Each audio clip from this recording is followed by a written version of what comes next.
Ako pa naman, pag ganito yung ibon, pag ganito kakulit eh, minsan pinupwersa ko yung pagpasok. Ano? Ayan.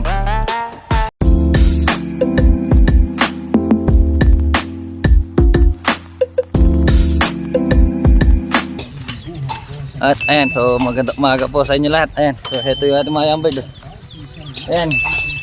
Kaso wala yung isa, yung young bird na bagong pinakawalan natin. Ayan, so pinakawalan ko siya ngayong umaga kaso sumabay siya dun sa paglipad nung ating mga young bird.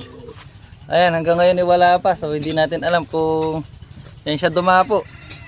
Ayan, so kanina nga pala, ayan, unang nakita natin siya dumapo dun sa kabilang bahay. Eh ngayon eh wala. So wala na siya dun. So hindi natin alam kung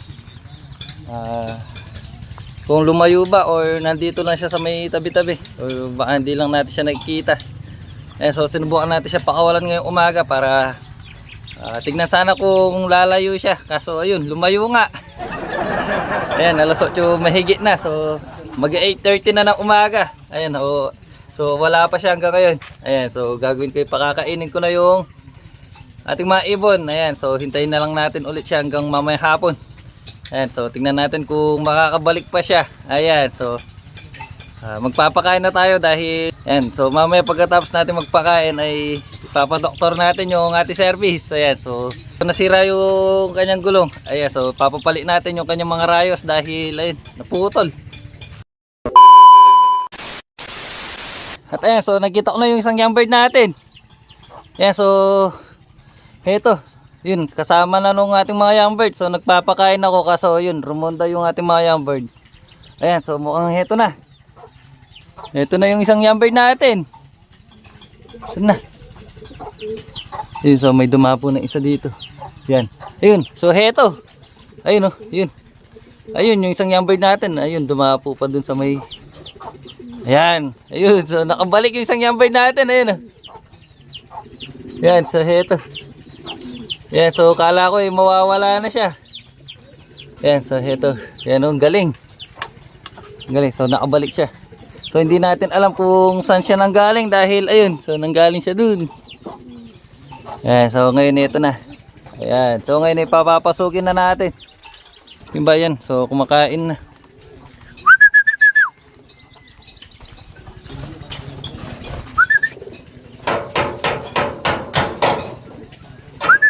Yan na, so yung iba pumapasok na. Ayun, oh. Ayan, yung young bird nating isa.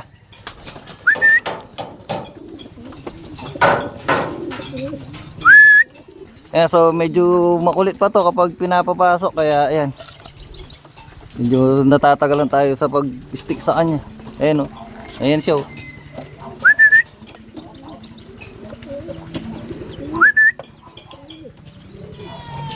Yun, so pumunta siya dito.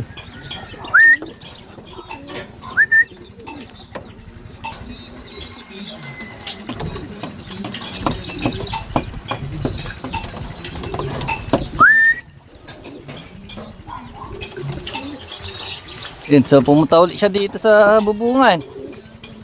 Ito.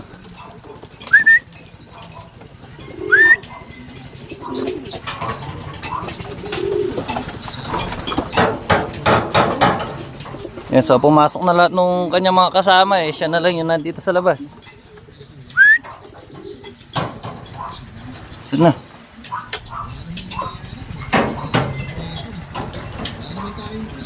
Ayun. So pumunta pa siya dun sa kabilang bubungan. Ayun. So sabi na medyo makulit pa talaga to pag pinapapasok. Ayun.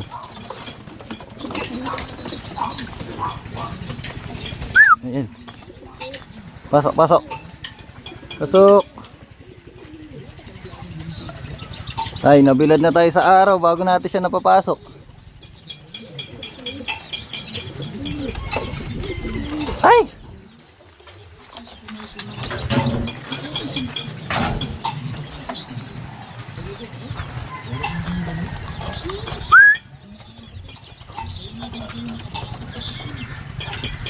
Ay, nako.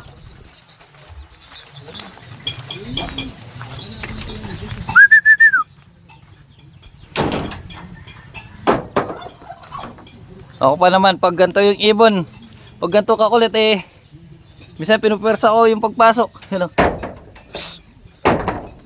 Yan. So pag makulit, so kapag ilang beses ko nang tinuruan tapos ganyan pa yung ginagawa, makulit pa. So medyo binibigla ko na. So yan, bahala na yan kung pipitik yan. Yan, pero tiyagaan lang yung pagtuturo sa mga ganito dahil ilang beses lang eh matututo na to. Kaso to parang ano na, 1 linggo na.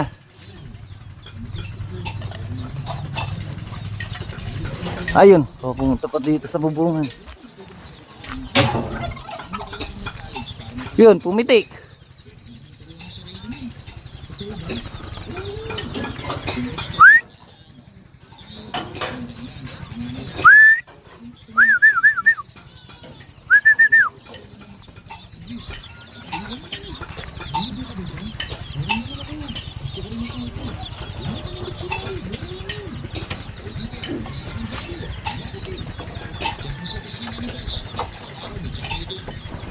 Yun na. So nandito na siya sa may trapdoor natin.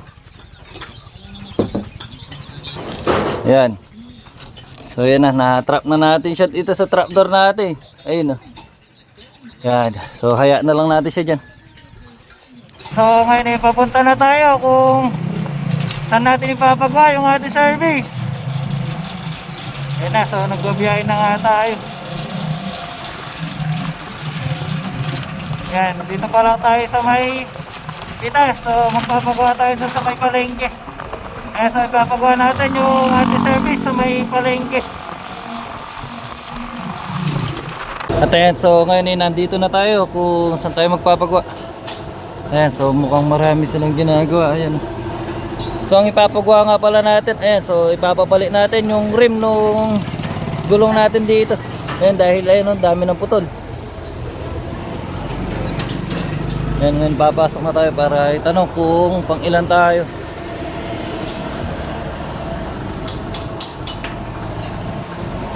At yan, so nandito na tayo sa loob. Ayan, so nakausap na natin si Bossing. Ayan, so ang ipapapalit nga pala natin yung rayos nung ating service. Ayan, so sabi ko kanina rim. Ayan, rayos pala yun. Ayan, so ito nga si Bossing yung gumagawa.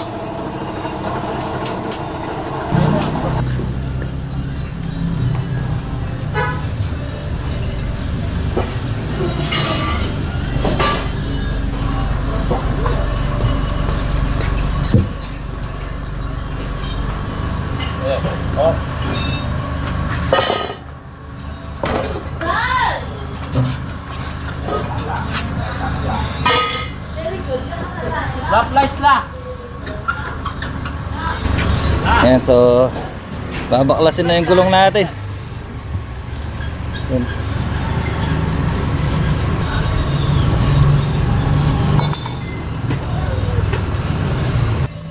Ayan o, so nabaklas na yung gulong natin dito.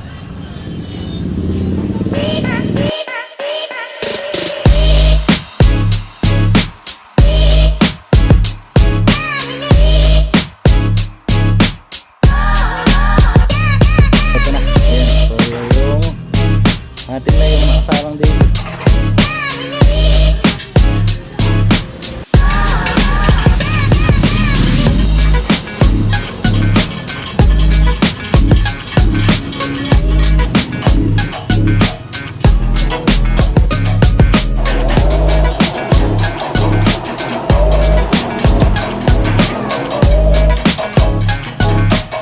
Ayan, so sa lahat po na gusto magpagawa, ayan, so dito na kayo magpagawa dahil mabilis sila magtrabaho tsaka pulido. So dito lang sa likod ng palengke sa may Kakutod. Ayan, so itanong lang yung pangalan daw niya ay si Pile. Ayan, so kilala daw siya sa pangalan ganyan. Ayan, eto nga. At ayan yung kanyang pesto dito. Ayan. Ayan, so habang inaayos yung rim ng ating gulong, ayan. So ito, so nag-aalaga din pala yung kanyang anak dito ng mga ibon. Ayan o. Ayan o, diba? Ayan, so mamaya tignan natin kung kung ano yung mga kulay ng kanyang mga ibon. Ayan na. Napakasimple ng kanyang mga kulungan. Ayan. Ayan, so ngayon tingnan natin yung mga ibon nila dito. Ayan. So nakita ko to kanina habang nakikipagkwentuhan tayo. Ayan. Mga puti. Ayan, so 5 yun nandito sa baba. Ayan, mga off color. Ayan, tapos meron pa doon sa taas. So mukhang breeder yung nandun sa taas. Ayan, kasi may pugad. Ayan, tapos yung dito mga off color. Ayan, 5. Ayan, kaso di natin masyado makita yung nandito sa loob. Ayan, puti. Napakasimple lang ng kulungan nyo. Ayan.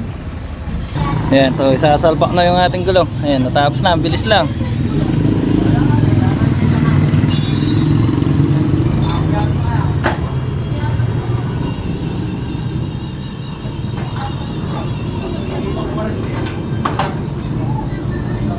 Yun na, so nailagay na.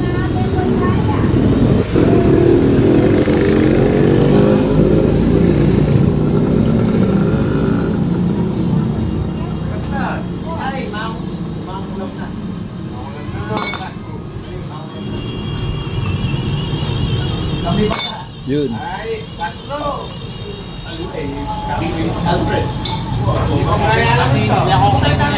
Oh, boss.